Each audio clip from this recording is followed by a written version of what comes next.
నమస్తే, నా పేరు కిరణ్ మై. ఎస్టీవీ న్యూస్ కు స్వాగతం. ముందుగా హెడ్లైన్స్. విశాఖ సర్వతోముఖాభివృద్ధికి అన్ని చర్యలు చేపడతాం. వీఎంఆర్డీఏ సమీక్షలో మంత్రి నారాయణ వెల్లడి.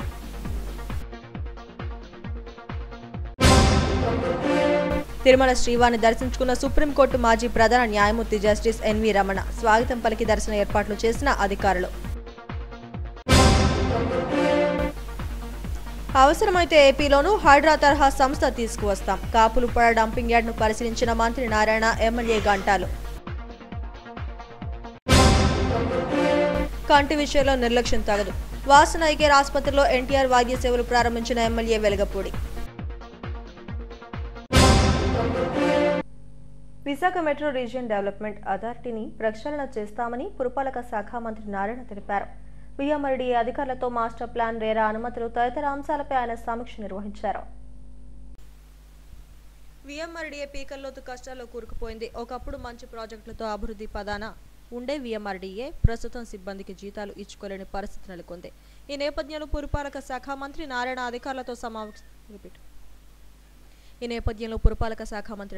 అధికారులతో సమీక్ష సమావేశం నిర్వహించారు. మాస్టర్ ప్లాన్లో దొరికిన పొరపాట్లు, రేరా నిబంధనలు తదితర అంశాలకు సంబంధించి పూర్తి స్థాయిలో సమీక్షించారు. అలాగే ఎమ్మెల్యేలు, ఎంపీలు, ప్రజాప్రతినిధులతో కలిసి వారి సూచనలు కూడా తీసుకున్నారు.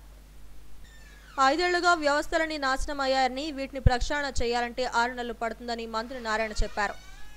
పోరంబోకు భూములు, వాటర్ బాడీస్ పై కూడా మాస్టర్ ప్లాన్ ఇవ్వడం వల్ల చాలా మంది ఇబ్బందులు పడే పరిస్థితి ఏర్పడిందన్నారు. ఒక బిల్డర్ భూమి విషయంలో అధికారులదే తప్పన్నారు. అలాగే రేరా అనుమతులకు సంబంధించి 78 దరఖాస్తులు రాగా వాటిలో 70 దరఖాస్తులను క్లియర్ చేశామని చెప్పారు. ఇంతవరకు ఎంత ఖర్చు చేశామనే దానిపై కూడా ఆరా తీశామని వెల్లడించారు. వీఎంఆర్డీఏ అభివృద్ధికి అందరి సూచనలతో కృషి చేస్తామన్నారు. అంటే యాక్చువల్గా దాని మీద పోలేదు, ఇంకా అంతదాకా రాలా. ఎందుకంటే నేను నా 5 సంవత్సరాలు మంత్రిగా చేశాను గతంలో.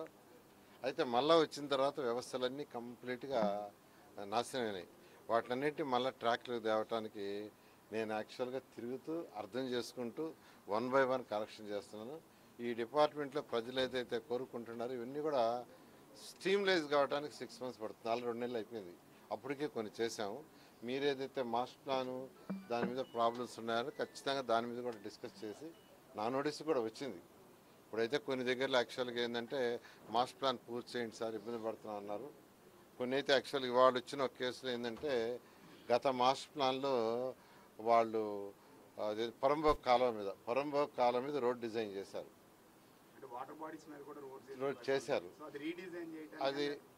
అది చేశారు, అతనికి పర్మిషన్ ఇవ్వాలి, అతను సఫర్ అవుతున్నాడు. అది తప్పు ఎవరిదంటే మాదే. ఎందుకంటే వాటర్ బాడీస్ మీద చేయకూడదు.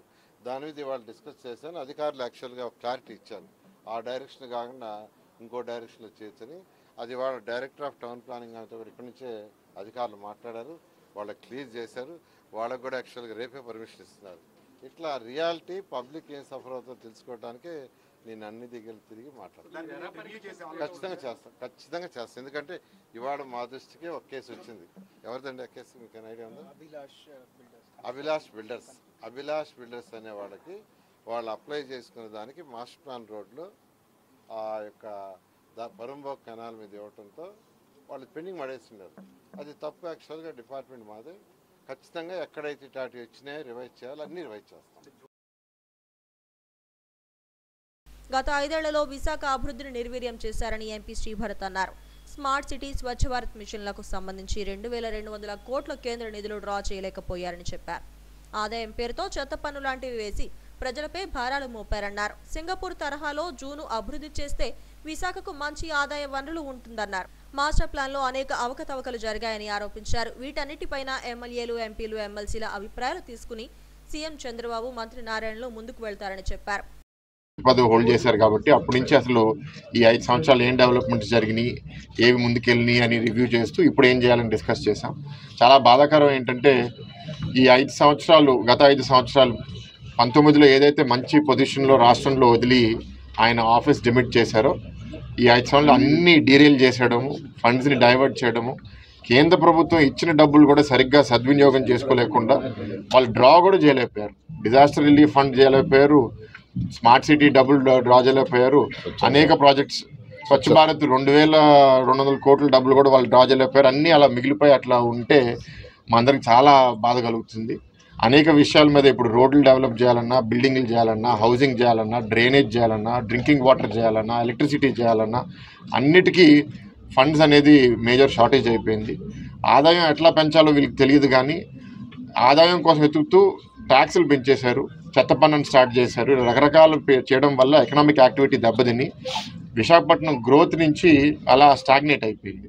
అందుకే ఎండింగ్లో మంత్రి గారితో మాట్లాడింది ఏంటంటే, ఒకవైపు మనం డెవలప్మెంట్ యాక్టివిటీస్ మీద డబ్బులు ఎట్లా తీసుకురావాలని ఆలోచిస్తూ ఈ జీవీఎంసీలో బడ్జెట్ రెవెన్యూ పెంచాలి అంటే మనం కొత్త కొత్త విధానాలు ఏమి తీసుకుని రావాలి, ప్రపంచవ్యాప్తంగా కొన్ని మోడల్స్గా తీసుకుని మన దేశంలో కూడా ఇతర రాష్ట్రాల్లో ఏదన్నా కార్పొరేషన్స్లో వాళ్ళు బాగా రెవెన్యూ జనరేషన్ చేయగలిగితే కామన్ మ్యాన్కి ఇబ్బంది పెట్టకుండా, అండ్ ఇతర దేశాల్లో కూడా సింగపూర్ కూడా వాళ్ళు పీపీపీ మోడల్లో రకరకాలుగా చేశారు. ఫర్ ఎగ్జాంపుల్ మన జూ కూడా మీరు ఉదాహరణగా తీసుకుంటే అక్కడ సింగపూర్లో జూ కూడా చాలా అద్భుతంగా వాళ్ళ సిటీకి ఒక రెవెన్యూ జనరేట్ చేస్తే, ఇలా అనేక సంస్థలు మనం రివ్యూ చేయగలిగితే ఆదాయం పెంచుకోగలుగుతాము. ఆ పెంచిన ఆదాయంతో ఏదైతే ప్రాజెక్ట్స్ స్టక్ అయిపోయి ఉన్నాయో అన్ని పూర్తి చేయగలుగుతాము. తప్పకుండా చంద్రబాబు నాయుడు గారికి ఏదైతే ఒక లక్ష్యం ఉందో విశాఖపట్నాన్ని మళ్ళీ ఆ పూర్వ వైభవం తీసుకుని రావాలనే ఉద్దేశంతో చాలా మంచి రివ్యూ జరిగింది. మా ఐడియాస్ కూడా తీసుకోవడం జరిగింది. ప్రధానంగా ఈ VMRDA మాస్టర్ ప్లాన్ కూడా చాలా అవకతవకలు జరిగి కొన్ని రాంగ్ నోటిఫికేషన్స్ కూడా చేయడం జరిగింది. ఇది ఫ్యూచర్ సిటీగా ఒక మాస్టర్ ప్లాన్ చేసి ప్రపంచవ్యాప్తంగా ఉన్న నగరాలు ఒక గొప్ప నగరంగా చేయాలంటే మాస్టర్ ప్లానింగ్ చాలా ఇంపార్టెంట్. దాని మీద కూడా ఒక మంచి మాస్టర్ ప్లాన్ కన్సల్టెంట్ని తీసుకుని రమ్మని కూడా చెప్పడం జరిగింది నారాయణ గారు. అది కూడా మేము పర్స్యూ చేసి మా ఐడియాస్ ఇక్కడ ప్రజాప్రతినిధులందరూ మాకున్న ఫీడ్బ్యాక్ ఐడియాస్ కూడా అన్ని ఇచ్చి దాని మీద మళ్ళీ టేకప్ చేస్తామని మేము డిస్కస్ చేయడం జరిగింది. ఒకవైపు అభివృద్ధి, మరోవైపు సమస్యలు పరిష్కరించుకుంటూ ముందుకు సాగుతున్నామని మంత్రి నారాయణ చెప్పారు. ఈ సమీక్షలో VMRDA commissioner Viswanathan, GVMC commissioner Sampath Kumar, ఎమ్మెల్యేలు గణబాబు, పంచకర్ల, వంశీకృష్ణ, వెలగపూడి, ఎమ్మెల్సీ చిరంజీవిరావు తదితరులు పాల్గొన్నారు. తిరుమల శ్రీవారిని సుప్రీంకోర్టు మాజీ ప్రధాన న్యాయమూర్తి జస్టిస్ NV రమణ దర్శించుకున్నారు. కుటుంబ సమేతంగా ఆయన శ్రీవారి సేవలో పాల్గొన్నారు. ఆలయ అధికారులు ఆయనకు స్వాగతం పలికి దర్శన ఏర్పాట్లను చేశారు.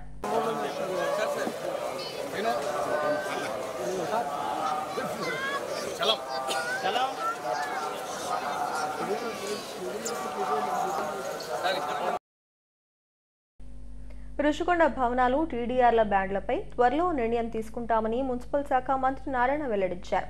విశాఖలో భూ కబ్జాలపై ఉక్కుపాదం మోపుతామన్నారు. భీమిలి ఎమ్మెల్యే గంటా శ్రీనివాసరావుతో కలిసి కాపులుపాడు డంపింగ్ యార్డును ఆయన పరిశీలించారు. విశాఖ పర్యటనలో ఉన్న మున్సిపల్ శాఖ మంత్రి నారాయణ మంగళవారం ఉదయం కాపులుపాడు డంపింగ్ యార్డును పరిశీలించారు. జీవీఎంసీ VMRDA కార్యక్రమాలపై సమీక్ష నిర్వహణలో భాగంగా మధురవాడ సమీపంలోని కాపులుపాడ వేస్ట్ టు ఎనర్జీ ప్లాంట్ను భీమిలి ఎమ్మెల్యే గంటా శ్రీనివాసరావుతో కలిసి మంత్రి నారాయణ సందర్శించారు. GVMC commissioner Sampath Kumar, Jindal urban waste management అధ్యక్షుడు MV చారి తదితరులు ప్లాంట్ నిర్వహణకు సంబంధించిన వివరాలను మంత్రికి వివరించారు. ఈ ప్లాంట్ నిర్వహణ మరింత ఆధునీకరించే దిశగా చర్యలు చేపడుతున్నామని ఎమ్మెల్యే గంటా అన్నారు. ప్లాంట్ కారణంగా దుర్వాసన రాకుండా తగు జాగ్రత్తలు తీసుకుంటున్నట్లు చెప్పారు. సీఎం సలహాతో ఆంధ్రాలో సింగపూర్, టోక్యోలో ఉన్న అత్యాధునిక ప్లాంట్లు ఇక్కడ నెలకొల్పేందుకు ప్రయత్నిస్తున్నట్లు చెప్పారు. మున్సిపాలిటీ పరిధిలో ఆక్రమణలకు గురైన భూములను గుర్తించాలని అధికారులకు ఆదేశించినట్లు చెప్పారు. కబ్జాకు గురైన భూములను వెంటనే స్వాధీనం చేసుకుంటామని, అవసరమైతే ఏపీలోనూ హైడ్రా లాంటి సంస్థలను నెలకొల్పి ఆక్రమణలపై ఉక్కుపాదం మోపుతామన్నారు. రుషికొండ భవనాలపై సీఎం చంద్రబాబు ఇప్పటికే దృష్టి సారించారని, ఆయనతో మాట్లాడి తుది నిర్ణయం తీసుకుంటామని అన్నారు. సెప్టెంబర్ 13న మరో 70 అన్నా క్యాంటీన్లు ప్రారంభిస్తామన్నారు. ఈ వేస్ట్ ఎనర్జీ ప్లాంట్ అనేది మన రాష్ట్రంలో, ఆంధ్రప్రదేశ్ రాష్ట్రంలో చేసే ఫస్ట్ ప్లాంట్. కంబైన్డ్ ఆంధ్రాలో కూడా ఇదే ఫస్ట్ ప్లాంట్. ఎందుకంటే 2014-19 దాకా నేను మినిస్టర్గా ఉన్నప్పుడు అమరావతి రాజధాని కోసంగా అనేక విదేశాలు తిరిగాం. టోక్యో కావచ్చు, సింగపూర్ కావచ్చు, చైనా, జపాన్, రష్యా అని అనేక. అక్కడంతా యాక్చువల్గా దీని మీద సాలిడ్ వేస్ట్ మీద స్టడీ చేసాం. Solid waste, liquid waste. ఈరోజు సింగపూర్ తీసుకుంటే 720 చదరపు కిలోమీటర్ల ఏరియా, మన Visakhapatnam municipal corporation 620-650, almost equal. వాళ్ళ దగ్గర 4 ప్లాంట్లు ఇలా ఉన్నాయి. టోటల్ సాలిడ్ వేస్ట్ అంతా 4 ప్లాంట్లు వేస్తారు. బర్న్ అయిపోతుంది, ఎలక్ట్రిసిటీ ప్రొడ్యూస్ అవుతుంది. Tokyo city 1 crore population, 50 divisions, 49 ప్లాంట్లు ఉన్నాయి. నేను చెప్పేది 14-19 49 ప్లాట్లు, 50 వార్డు 49 ప్లాట్లు, 20 టన్స్ వచ్చిన వేస్ట్ దాని నుంచి ఎలక్ట్రిసిటీ ప్రొడ్యూస్ చేస్తున్నారు. 200 టన్నుల కంటే తక్కువ వస్తే దాన్ని బరం చేసి వదిలేస్తున్నారు.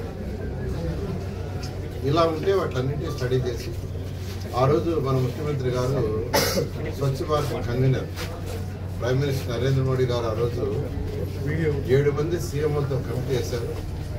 దాంట్లో మన ఆంధ్రప్రదేశ్ ముఖ్యమంత్రి నారా చంద్రబాబు నాయుడు గారిని కన్వీనర్గా పెట్టారు.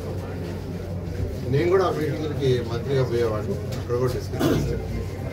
ఫైనల్గా ఆ రోజు ముఖ్యమంత్రి గారికి సింగపూర్లోను టోక్యోలో ప్లాంట్ కూడా చూశారు. మేము విజిట్ పోయినప్పుడు వారికి చెప్పడం జరిగింది, వాళ్ళకి చూశారు.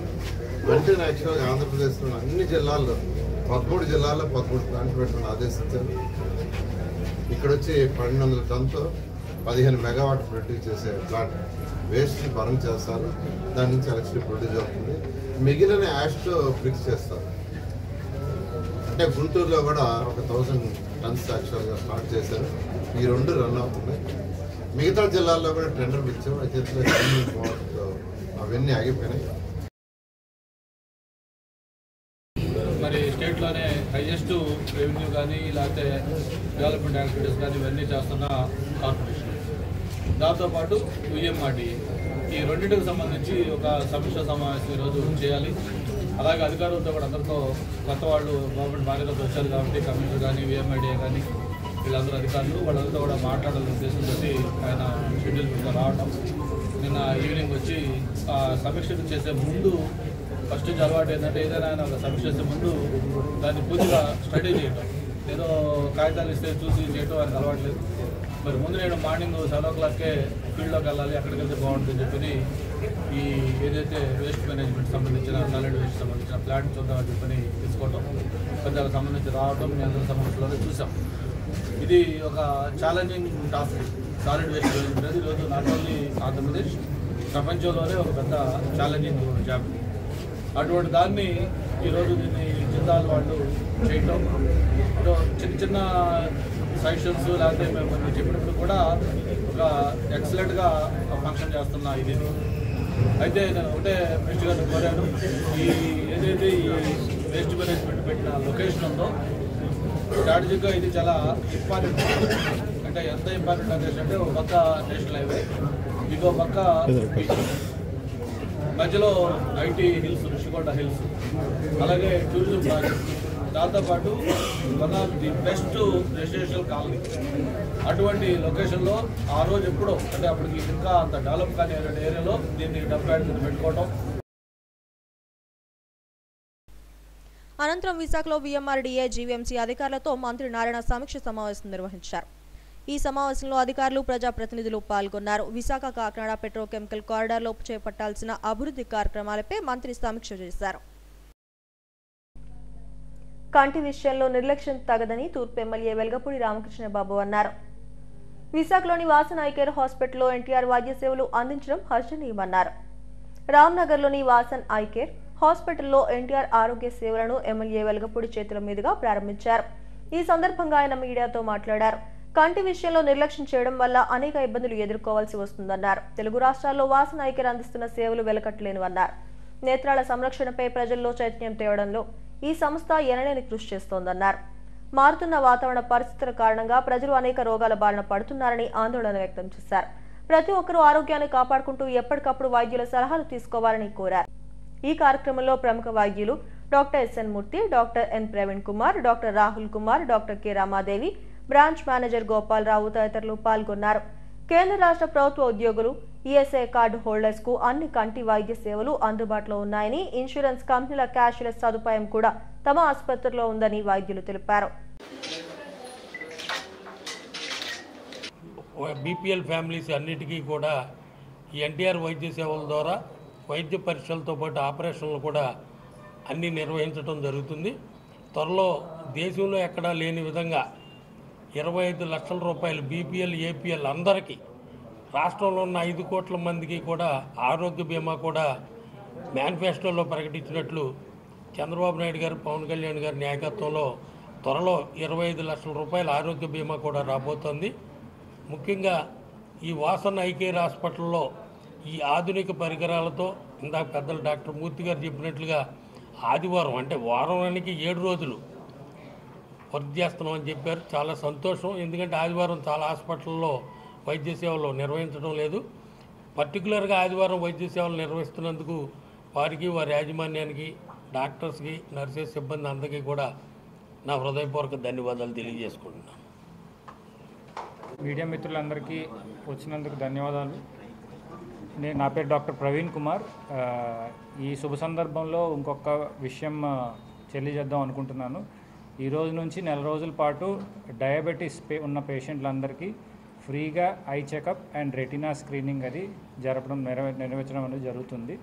సో ఎందుకంటే మన ఇండియా అనేది diabetic capital of the world అంటారు. అంటే ప్రతి ముగ్గురులో ఒకరికి ఖచ్చితంగా డయాబెటీస్ ఉంటుంది. సో అలా అన్నప్పుడు డయాబెటీస్ వలన ఎఫెక్ట్ అయ్యే ఆర్గన్లు 1 కిడ్నీలు, 2 కళ్ళు. సో డయాబెటీస్ వలన చాలా క్యాటరాక్ట్ కానీ రెటినాకి సంబంధించిన చాలా ప్రాబ్లమ్స్ అవి వస్తున్నాయి. వాటన్నిటిని నిర్మూలించాలని చెప్పేసి ఈ అట్లీస్ట్ ఈ 1 మంత్ అయినా సరే మేమంతా అన్ని డయాబెటీస్ పేషెంట్స్కి ఫ్రీగా ఐ స్క్రీనింగ్ మరియు రెటినా స్క్రీనింగ్ అది చేయడం జరుగుతుంది. సో ఈ సేవల్ని వచ్చి వినియోగించుకోవాలని కోరుకుంటున్నాను. ఈ సేవలను అందరూ అందుకోవాలని నేను కోరుకుంటున్నాను. ఎస్పెషలీ ఆదివారం అంటే సెలవు రోజు, పిల్లలకి, ఉద్యోగస్తులకి కూడాను అందరికీ సదుపాయంగా ఉంటుంది. సెలవు కూడా తీసుకునే అవసరం లేదు. ఎట్టి పరిస్థితుల్లో అయినా సరే, ఎమర్జెన్సీ అయినా మామూలు కేసులు అయినా సరే అన్ని వేళ అందరికీ అందుబాటులో మా వాసన్ ఐ కేర్ సంవత్సరం అంతా కూడిన. గత దశాబ్ద కాలంగా పెరుగుతున్న ఉష్ణోగ్రతలతో సైలెంట్ డీహైడ్రేషన్ కేసులు ఆందోళన కలిగిస్తున్నాయని ప్రముఖ physician doctor Loknath Tripathi, doctor MV రామానాయుడులు తెలిపారు. ఒక్క ఆంధ్రప్రదేశ్లోనే 1788 మంది దీని ప్రభావంతో ప్రాణాలు కోల్పోయారని ఆందోళన వ్యక్తం చేశారు.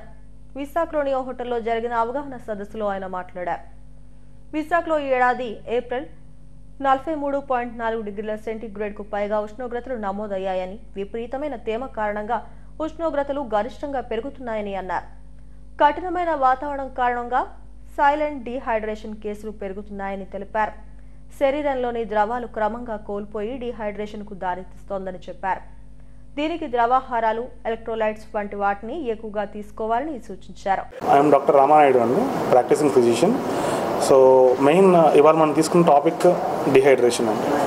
ఇప్పుడు ఇది ఎందుకు అంత ఇంపార్టెంట్ అవుతుంది అంటే, 1 బయట పెరుగుతున్న టెంపరేచర్స్, 2 ఇప్పుడు మనం కామన్గా చూస్తున్న జ్వరాలు, 3 కామన్గా ఇప్పుడు వస్తున్న వాంతులు, విరోచనాలకు సంబంధించిన అంటే డయేరియల్ ఇల్నెసెస్ సంబంధించిన పద్ధతులు. సో వీటి కారణంగా చాలామంది ఒంట్లో వాటర్ తగ్గిపోయి వాటి కారణంగా అవయవాలు పాడయ్యి అంత సీరియస్ అయ్యే పరిస్థితుల్లోకి వస్తున్నారు. సో ఇది మనం తీసుకునే చిన్న చిన్న జాగ్రత్తల వల్ల అసలు అంతవరకు వెళ్లకుండా, అసలు డిహైడ్రేషన్ అనేది రాకుండా ఆపుకునే అవకాశం ఉంది.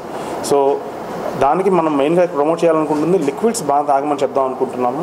అండ్ లిక్విడ్స్ బాగా తీసుకోవడం వల్ల మన బీపీ మెయింటైన్ అవ్వడం, అలాగే ఈ డిహైడ్రేషన్ కారణంగా జరుగుతున్న చిన్న చిన్న సమస్యలు ఏవైతే ఉన్నాయో, అంటే మొదటి స్థాయిలోనే లైక్ డిహైడ్రేషన్ అయితే మొదట మనకు దాహం వేస్తుంది, యూరిన్ రంగు మారుతూ ఉంది. సో ఇలాంటివి మనం ఐడెంటిఫై చేసుకొని వెంటనే రెస్పాండ్ అయ్యి లిక్విడ్స్ గుడ్ అమౌంట్ తీసుకుంటే అవయవాలు పాడయ్యే పరిస్థితి వరకు వెళ్లకుండా మనల్ని మనం కాపాడుకోవచ్చు. Myself doctor Loknath Tripathi, consultant physician. ఇవాళ మన టాపిక్ ఆఫ్ డిస్కషన్ ఏంటి అంటే silent dehydration.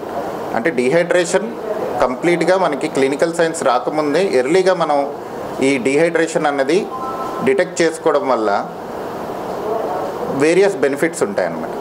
Like especially in case of elderly people and young children, మనకి ఈ డీహైడ్రేషన్ అన్నది very common in various conditions. Like వాంతులు, విరచనాలు అవ్వడం వల్ల పేషెంట్లలోనో, లేకపోతే ట్రాపికల్ ఫీవర్స్, ఈ డెంగ్యూ, మలేరియా, టైఫాయిడ్ ఇలాంటి కండిషన్స్లోనో మనకి తెలియకుండానే మన బాడీ ఈ స్వెట్ అనేది ప్రొడ్యూస్ చేయడం వల్ల చాలా మటుకు ఫ్లూయిడ్స్ అండ్ ఎలక్ట్రోలైట్స్ మనం లూజ్ అవుతుంటాం అనమాట. వీటిని కంపెన్సేట్ చేయడం ఎర్లీ స్టేజెస్లో మనకి అవేర్నెస్ క్రియేట్ చేసుకొని మనం కంపెన్సేట్ చేయగలిగితే బై సింపుల్ టెక్నిక్స్ మనం చాలా మటుకు ఈ డీహైడ్రేటెడ్ స్టేట్కి వెళ్లకుండా ప్రివెంట్. వసతి గృహాల విద్యార్థులకు మెరుగైన సౌకర్యాలు కల్పించాలని కోరుతూ రాష్ట్ర వ్యాప్తంగా 3 రోజుల పాటు ఆందోళనలు నిర్వహిస్తున్నట్లు ఏఐఎస్ఎఫ్ రాష్ట్ర అధ్యక్షుడు జాన్సన్ బాబు వెల్లడించారు. జీవీఎంసీ గాంధీ విగ్రహం ఎదుట విద్యార్థులతో నిర్వహించిన రిలే నిరాహార దీక్ష శిబిరం ఆయన ప్రారంభించారు. రాష్ట్ర వ్యాప్తంగా ఈ నెల 27, 28, 29 తేదీల్లో రిలే నిరాహార దీక్షలు చేస్తున్నట్లు చెప్పారు. వసతి గృహాలు 25% శిథిలావస్థకు చేరుకున్నాయన్నారు. పెరుగుతున్న ధరలకు అనుగుణంగా మెస్ ఛార్జీలు పెంచాలని డిమాండ్ చేశారు. 7 ఏళ్ల క్రితం ఇచ్చిన దుప్పట్లు టంకుపెట్లనే విద్యార్థులకు వాడుకోవాల్సిన దుస్థితి ఏర్పడిందని ఆవేదన వ్యక్తం చేశారు. తక్షణం ఈ సమస్యలను పరిష్కరించాలని డిమాండ్ చేశారు. రాష్ట్ర వ్యాప్తంగా ఎస్సీ, ఎస్టీ, బీసీ, మైనారిటీ, గురుకుల అదేవిధంగా కస్తూర్బా మోడల్ స్కూల్స్ సంబంధించి విద్యార్థులకు మౌలిక సదుపాయాలు కల్పించాలని చెప్పేసి రిలే నిరాహార దీక్షలు 26 జిల్లాల కేంద్రాల్లో నిర్వహిస్తూ ఉన్నాం. అందులో భాగంగానే విశాఖ జీవీఎంసీ గాంధీ విగ్రహం దగ్గర ఈరోజు నిరసన కార్యక్రమానికి పిలుపునివ్వడం జరుగుతూ ఉంది. ప్రధానంగా గతంలో ఉన్నటువంటి ప్రభుత్వం కావచ్చు, ఇప్పుడున్నటువంటి ప్రభుత్వాలు కావచ్చు, గతంలో ఏఐఎస్ఎఫ్ ఆధ్వర్యంలో పలుమార్లు అధికారులకు అదేవిధంగా రాజకీయ నాయకులకు అదేవిధంగా విద్యాశాఖ మంత్రి వర్యులకు కూడా వినతులు ఇచ్చాం. ధర్నాల రూపంలో మా సమస్యను కూడా సాగుతున్నాయి. ఎక్కడ చూసినా మరి హాస్టళ్లకు సంబంధించి శిథిలా వ్యవస్థలో ఉన్నటువంటి భవనాలు కనిపిస్తూ ఉన్నాయి. మరి దాదాపుగా 25% శిథిలా వ్యవస్థలో భవనాలు ఉన్నాయి. అదేవిధంగా నూతనంగా భవనాలు ఏర్పాటు చేయాల్సినటువంటి అవసరం ఉంది. అదేవిధంగా విద్యార్థులకు ధరలకు అనుగుణంగా మెస్ ఛార్జీలు కూడా పెంచాల్సినటువంటి అవసరం ఉంది. ఇవాళ మరి ఇప్పుడు మెను గతంలో విడుదల చేసిన కాలుష్యం ఏర్పడి విద్యార్థులు ఎముకలు బోన్స్ సంబంధించి రోగాలు వచ్చే పరిస్థితి ఇవాళ ఉందని చెప్పేసి భావిస్తా ఉన్నాం. అదేవిధంగా ఖాళీగా ఉన్నటువంటి వార్డెన్, కుక్కు, అటెండర్, కమాటి, ట్యూటర్ పోస్టులు భర్తీ చేయాల్సినటువంటి అవసరం ఉంది. గతంలో మరి ట్యూటర్ పోస్టులు లేకపోవడం వల్ల హాస్టల్లో విద్యార్థులు 10వ తరగతి విద్యార్థులు మరి 72 పాఠశాలలో 72 పాఠశాలలో ఒక్క విద్యార్థి కూడా 10వ తరగతి పాస్ అయినటువంటి పరిస్థితి మనం చూసాం, ఫెయిల్ అయినటువంటి పరిస్థితి చూసాం. మరి ఇటువంటి పరిస్థితులు మరి తిరిగి జరగకుండా ఉండాలంటే ట్యూటర్ పోస్టులు తక్షణమే భర్తీ చేయాల్సినటువంటి అవసరం ఉంది. అదేవిధంగా చిన్న బియ్యాన్ని కూడా విద్యార్థులకు అందజేయాలి. అదేవిధంగా గురుకులాలకు సంబంధించి గురుకులాలు అదేవిధంగా కస్తూర్బా మోడల్ స్కూల్స్లో సీట్లు పెంచాలి. ఎందుకంటే ఈ రాష్ట్రం ప్రత్యేక హోదా విభజన హామీలు రాక మరి రాష్ట్రం విడిపోయిన తర్వాత పక్క రాష్ట్రాలకు ఉపాధి లేక విద్యార్థులు తల్లిదండ్రులు వలసలు పోతూ ఉన్నారు. అటువంటి వలసలు పోయిన విద్యార్థులను చేర్చడానికి కస్తూర్బా మోడల్ స్కూల్స్ గురుకులాల్లో చేర్పిస్తున్నారు. వాళ్లకు మరి సీట్లు దక్కక విద్యార్థుల్ని మధ్యలోనే డ్రాప్ అవుట్ చేసి వాళ్ళతో పాటు పనికి తీసుకెళ్తా ఉన్నారు. కాబట్టి ఈ రాష్ట్రంలో డ్రాప్ అవుట్స్ పెరిగినటువంటి దుస్థితి కూడా చూస్తూ ఉన్నాం. కాబట్టి గురుకులాల్లో సీట్లు పెంచాలి, సీట్లకు తగ్గట్టుగా టీచర్ పోస్టులు కూడా భర్తీ చేయాలని చెప్పేసి ప్రధానంగా మేము డిమాండ్ చేస్తూ, అదేవిధంగా గత ప్రభుత్వం జీవో నంబర్ 77ని తీసుకొచ్చి పీజీ విద్యార్థులకు శాపంగా ఆ జీవోని తీసుకురావడం జరిగింది. ఆ జీవోలో ఏం చెప్తా ఉందంటే మరి ప్రైవేటు పీజీ కళాశాలలో చేరే విద్యార్థులకు మరి విత్తన బంతులతో పచ్చదనాన్ని పెంపొందించాలని కృష్ణా యూనివర్సిటీ మాజీ వీసీ ఆచార్య సుంకర రామకృష్ణారావు కోరారు. సింహాచలం కొండపై భాగంలో Lions Club district governor MVBS Prasad ఆధ్వర్యంలో దేవతా వృక్షాలు, ఔషధ గుణాలు కలిగిన మొక్కల విత్తనాలతో తయారు చేసిన విత్తన బంతులను చల్లారు. అనంతరం మీడియాతో మాట్లాడారు. పర్యావరణ పరిరక్షణ కోసం ప్రతి ఒక్కరూ కనీసం 10 మొక్కలు నాటాలని కోరారు.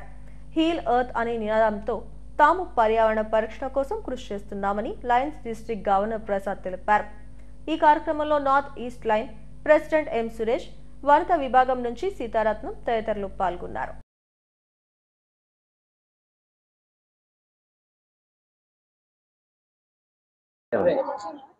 అందరికీ నమస్కారం.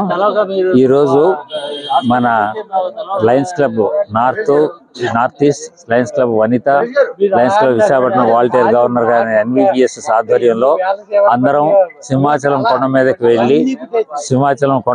వెళ్ళి అక్కడ సీడ్ బాల్స్ ఒక 500 వరకు సీడ్ బాల్స్ చల్లడం జరిగింది. ఆ ట్రాక్ లో నిజంగా ఇది ఒక అనుభూతి. 27/8 మర్చిపోలేము. ఇంత మంచి అనుభూతి, ప్రకృతికి మనం ఎంత సహాయం చేస్తున్నాం అనేది మాకు ఇప్పుడు అర్థమైంది.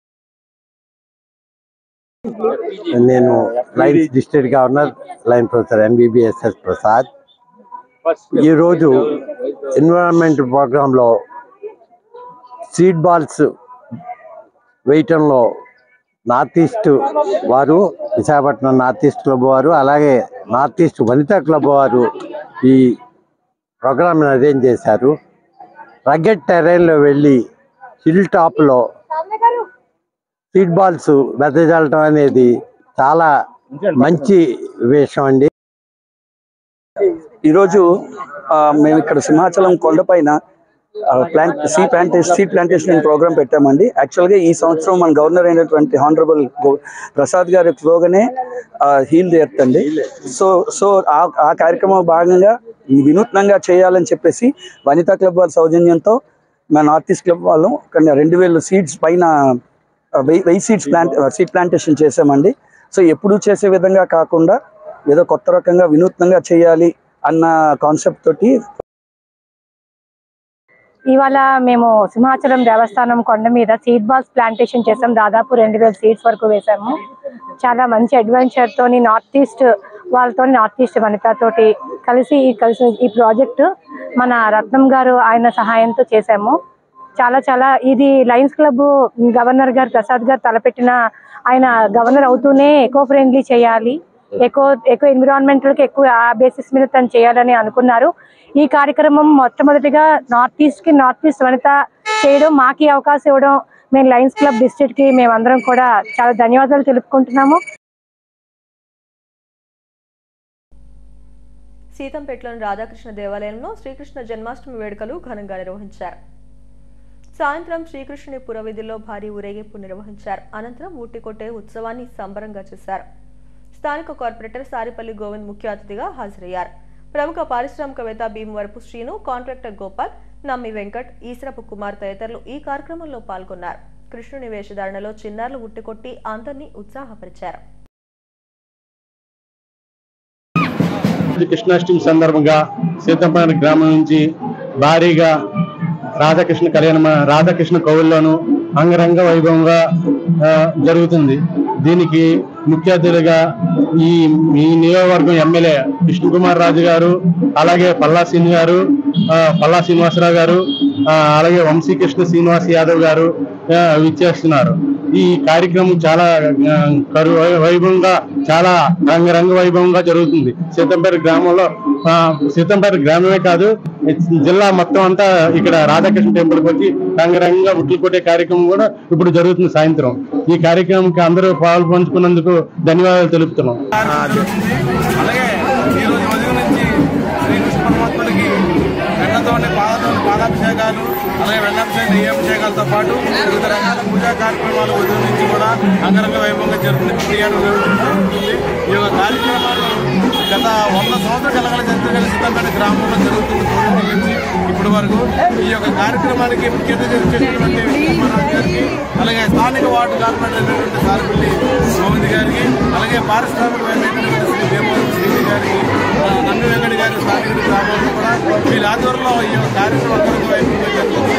ఈ యొక్క కార్యక్రమానికి చేసినటువంటి ప్రభుత్వాలందరూ కూడా మేము ధన్యవాదాలు తెలియజేసుకుంటున్నారు. కూడా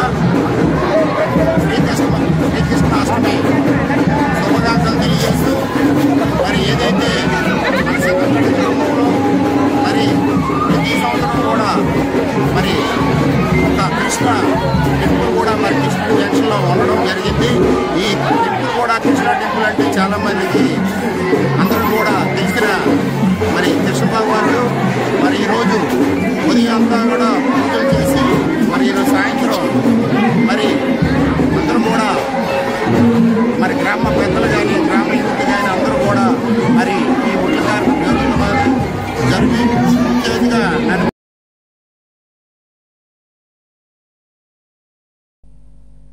సీతంపేట వినాయక టెంపుల్ సమీపంలోని యశోదా కృష్ణ సేవా సంఘం ఆధ్వర్యంలో కృష్ణాష్టమి వేడుకలు ఘనంగా నిర్వహించారు. 25వ వార్డు కార్పొరేటర్ సారిపల్లి గోవింద్ ముఖ్య అతిథిగా హాజరై పూజలు చేశారు. గత 3 ఏళ్లుగా కృష్ణాష్టమి వేడుకలు ఘనంగా నిర్వహిస్తున్నామని సంఘం కార్యదర్శి శ్రీనివాస్ చెప్పారు. 3 రోజుల పాటు వేడుకలు నిర్వహిస్తామన్నారు. ప్రతి సంవత్సరం కూడా కృష్ణాష్టమి ఘనంగా ఈ వేడుకలు జరుపుతున్నామండి. ఇది 3వ ఏడు. ప్రతి సంవత్సరం కూడా 3 రోజులు పండుగ జరుపుతున్నామండి. ప్రతి సంవత్సరం 3 రోజులు పండుగ జరుపుతున్నాం. మొదటి రోజున ఈ దేవుని యొక్క పూజా కార్యక్రమాలు, అలాగే 2వ రోజు కూడా పూజా కార్యక్రమాలు చేస్తున్నాం. 3వ రోజున ఉట్లు కొట్టే కార్యక్రమం అండ్ ఊరేగింపు కార్యక్రమం, నెక్స్ట్ బాణాసంచా కానీ 4-5 కార్యక్రమాలు పెట్టి ఘనంగా పురవీధుల్లో ఊరికి అంగరంగ వైభవంగా చేస్తున్నామండి. ప్రతి ఏడు జరుగుతుంది. ఇంకా ముందు ఆ స్వామివారి దయ కొత్త కటాక్షాలు మాపై ఉంచి మా సభ్యులందరూ సహకరించి ముందు ఇంకా ఇలాంటి కార్యక్రమాలు ఎన్నో చేయాలని మనస్ఫూర్తిగా భావిస్తున్నామండి.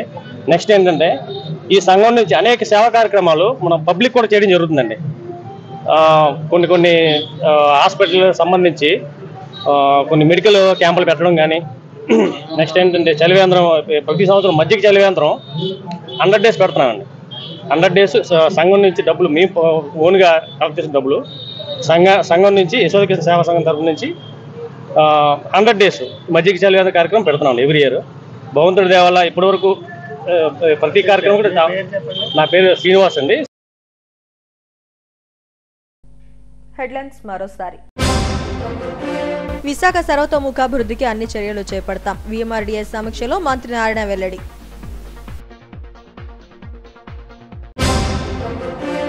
తిరుమల శ్రీవారిని దర్శించుకున్న సుప్రీంకోర్టు మాజీ ప్రధాన న్యాయమూర్తి జస్టిస్ ఎన్వి రమణ. స్వాగతం పలికి దర్శన ఏర్పాట్లు చేసిన అధికారులు. అవసరమైతే ఏపీలోనూ హైడ్రా తరహా సంస్థ తీసుకువస్తాం. కాపులుపడ డంపింగ్ యార్డ్ను పరిశీలించిన మంత్రి నారాయణ, ఎమ్మెల్యే గంటాలు. కంటి విషయంలో నిర్లక్ష్యం తగదు. వాసన ఐకేర్ ఆసుపత్రిలో ఎన్టీఆర్ వైద్య సేవలు ప్రారంభించిన ఎమ్మెల్యే వెలగపూడి.